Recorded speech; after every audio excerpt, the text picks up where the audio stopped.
കർണാടക മുൻ മുഖ്യമന്ത്രിയും കേന്ദ്ര മുൻ വിദേശകാര്യമന്ത്രിയുമായിരുന്ന എസ് എം കൃഷ്ണ അന്തരിച്ചു. ഇന്ന് പുലർച്ചെ 2:45 ബംഗളൂരുവിലെ വസതിയിലായിരുന്നു അന്ത്യം. വാർദ്ധക്യ സഹജമായ അസുഖങ്ങളെ തുടർന്ന് ചികിത്സയിലായിരുന്നു. 1932 മെയ് 1 കർണാടകയിലെ മധൂർ താലൂക്കിലെ സോമനഹള്ളിയിലാണ് കൃഷ്ണയുടെ ജനനം. മൈസൂരിലായിരുന്നു പ്രാഥമിക വിദ്യാഭ്യാസം.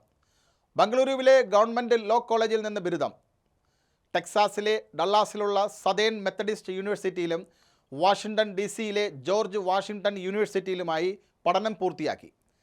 2009 മുതൽ 2012 വരെ UPA സർക്കാരിൽ വിദേശകാര്യമന്ത്രിയായിരുന്നു. 1999 മുതൽ 2004 വരെ കർണാടകയുടെ മുഖ്യമന്ത്രിയും 2004 മുതൽ 2008 വരെ മഹാരാഷ്ട്രയുടെ ഗവർണറുമായിരുന്നു.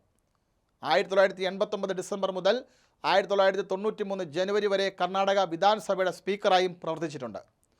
ഇന്ദിരാഗാന്ധി, രാജീവ് ഗാന്ധി, മൻമോഹൻ സിംഗ് മന്ത്രിസഭകളിൽ അംഗമായിരുന്നു. 2017 കൃഷ്ണ കോൺഗ്രസ് വിട്ട് BJP-യിൽ ചേർന്നു. 2023 പത്മ പുരസ്കാരവും ലഭിച്ചു.